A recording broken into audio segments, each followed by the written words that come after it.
All right, we're going to talk about logo design and the size considerations that you need to pay attention to when creating a logo. So the role of size in logo design, every now and then when you come across someone who is entrepreneur who demands a logo design that is large in dimensions, you will come across that without realizing the quality and efficiency of the design. They will demand an entity that is bigger in size than an appealing one. You can also deal with a client with the same outlook as well. Since they are paying you for their work, they want you to earn the maximum benefit from it. But it is crucial for them to understand the logo design is not just text and graphics, but an integration of both contents. Moreover, logos should be designed in such a way that they could be used till the existence of the brand.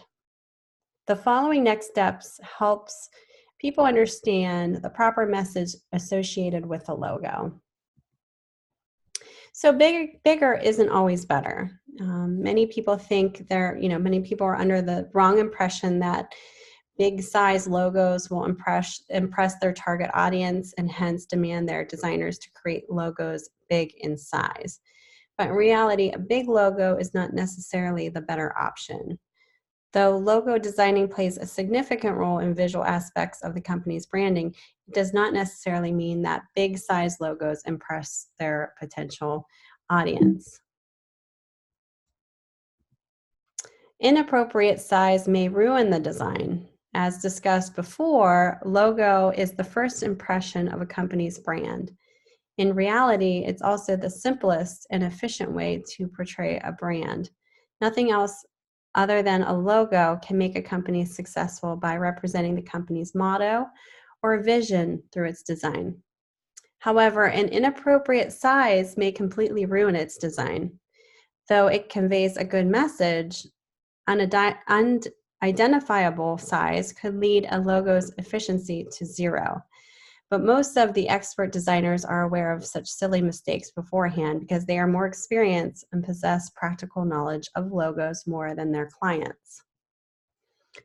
Another thing to think about is not overcrowding the logo design. So just imagine you're watching the sports channel and all of a sudden a huge logo pops up onto the corner of your TV screen, thereby hiding the scoreboard for a while. You will get irritated as well as distracted from watching. A company's target audience also shows a similar reaction when bigger logos are broadcasted on various media.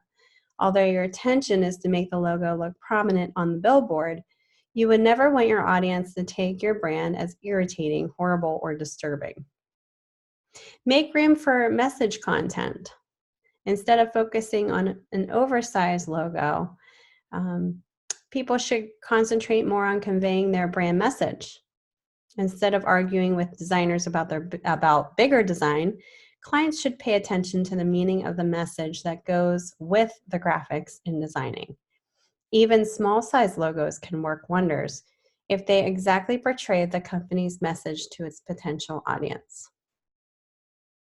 Most designers, more space means negative space too. So most designers create a logo with less designing elements. But some clients don't want to see much empty space in their design and want it to be filled up with something. As soon as these clients see a logo with empty space, they arrive at a false conclusion that this space is useless and does not highlight their logo design. They need to be aware of the fact that empty space means negative space, which creatively conveys beautiful message to their target audience. For instance, consider the logo of Amazon, a renowned online store. It carries an arrow from the alphabet A to Z in the word Amazon. The arrow mark informs you that you can get everything from A to Z through their online store. A single arrow has carried the message in an exclusive and beautiful way. You should understand the most important, convince your clients that a better logo design is the one that should be versatile, easy to recognize, memorable, and will endure the ages. When we talk about logo size dimensions, we are referring not only to the physical size, but the shape and or orientation of your logo. These can shift around along with your logo's content, the icon, slogan, and company name depending on the context. In order to help you optimize your logo for every setting, I've put together the following guide on the common logo sizes and dimensions for social media, print, and web. So, logo size and dimension basics. Logos often have to be resized and reoriented when placed across websites, social media merchandise, printed advertisements, and so much more. In today's digital age, your logo has to be ready for anything. A logo should adapt seamlessly in any context. Great logos will retain their integrity over any background and adapt to any size without losing clarity. To get an idea of how you can achieve this, start with your design fundamentals. Versatility, scalability, balance, and proportion are some of the basic principles of logo design that apply directly to your logo size. When shaping and orienting your own particular logo for various sizing contexts, these will be your guiding lights. Like any aspect of design, sizing is no exact science, and it requires your best judgment depending on the kind of logo you are working with. That said, here are some best practices to keep in mind. Your logo should be legible at every size, so the goal should be maintaining proportions no matter the destination. Sizing needs to be consistent across various mediums. Your sizing choices across mediums need to be consistent and reflect your brand voice. Horizontal, vertical, and square. Your logo should be effective regardless of how it's oriented and displayed. Brush up on your file types. Vector files such as PDF or EPS are designed for effective scalability. Having your logo in vector format and using that as a starting point for resizing and reformatting is always a good idea. There is an ideal image file format for each scenario. At the end of the day, your logo should be sized in a way that is readable, the right elements are emphasized, and it does not feel unsteady. Logo sizes for social media. So social media allows your business to present itself to clients and interact with them. For this reason, it's especially important that your logo looks professional and attractive on social media. And this means that it needs to be optimized for every space: cover photos, banners, posts, and profile pictures. The logo's icon can stand alone in the avatar space, while the cover image can carry the weight of the full logo. Bonus points if your cover interacts with your avatar in some way. Here are some general tips when sizing logos for social media. Plan ahead. Your company's social media avatar needs to be a part of your brand kit. For the small avatar spaces, consider using only the logo's icon. For wordmark logos, consider a monogram version in the cases of 2 words, or the logo's first letter in the case of 1 word. Even though social media platforms will accept smaller file sizes, make sure your file is big enough to support quality resolution. Dimensions vary for logos across social media platforms, and sometimes even varies within those platforms. And that's why I've put together a handy guide for the recommended logo sizes on social media. So here are the logo sizes for Facebook. So profile pictures for personal and business pages. You can see here is 180 by 180 pixels. Cover photo is 820 by 312 pixels. Shared link image is 1200 by 628 pixels. Logo sizes for Instagram. You can see that right where the very bottom right-hand corner is. Profile picture is 110 and 110 pixels. And thumbnails 161 by 161. And square image post is 1080 by 1080. Landscape image post is 1080 by 566 pixels. Portrait image post is 1080 by 1350. And stories are 1080 by 1920 pixels.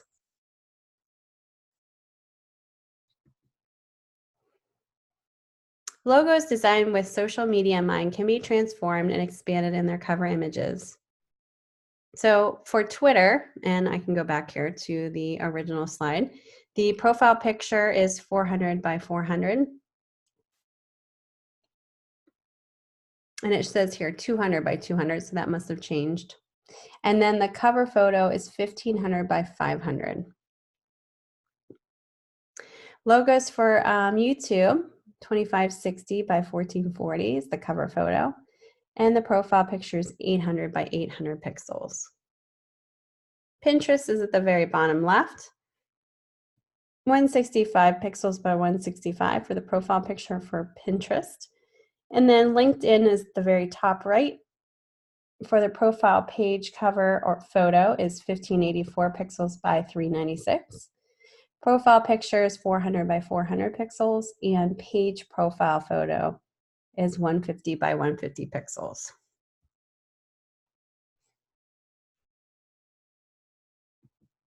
Recall an experience in which you went on a website to find a pixelated logo that looked either too big or too small. How did that play into your forming an opinion of that company? Websites not only need to look good, but they also need to provide customers with all the necessary information about their product. This includes conveying a cultivated brand impression, and your logo, situated at the top of the page, pulls a lot of weight here. The two most common places for a logo to appear on your website are the navigation bar, or header, and the favicon, the icon that appears on the tab next to the title of the page, next to the URL in the search bar, and in a user's favorite / bookmarks list. Similarly, your logo will likely need to be condensed to fit the dimensions of an app icon, usually in the form of a minimalist image to make the most of the space. Some important considerations when sizing your logo for the web are: does it fit well with the rest of the page? Is it distinct and recognizable in both large and small format? There are some standard dimensions you should take into account when designing your logo for website and apps. A favicon should be a simple, minimalized, flat version of the logo. You can spy the differences between the main logo and the favicon design in the upper right. So 16 by 16 pixels for standard favicon sizes. 16 by 16 is the first standardized favicon size. 32 by 32 is the next size up, and then 48 by 48. Website header sizes. So this will depend on what sort of website builder you are using, if you're even using one, but here are some standard measurements for various situations. So for a full banner, it's 468 by 60 pixels. For a horizontal layout, it's 250 by 150 pixels, 250 by 75 pixels, and 400 by 100 pixels. For a vertical layout, it's 160 by 160 pixels. Mobile app icon sizes for an iPhone up to 180 pixels, 120 by 120 pixels in Spotlight Search, and 87 by 87 pixels in Settings. An iPad is about 152 by 152 pixels, and Android is 192 by 192 pixels, and Windows is 62 by 62 pixels. A good example of a logo that thrives on both web and print is Amazon's logo. This all lowercase word mark with a swoosh subtly connecting the A to the Z ends up on the packing tape, boxes, padded envelopes, on digital ads, banners, and more. It is also simple enough that it transforms perfectly into a compact favicon, moving the swoosh that is just under the A. It just goes to show that simplicity is extra important with digital designs in order to grant the logo the freedom to shrink in size without losing its distinctive qualities. In the realm of print media, your logo may end up on everything from signage, t-shirts, like for instance on a chest pocket or full size over the front or back, pins, mugs, packaging, and more. While digital spaces tend to favor smaller dimensions, you can see that sizing varies greatly across print media. That is why it is important to gather a list of what you will need sooner rather than later, and make sure your logo is able to adapt for situations as they come up.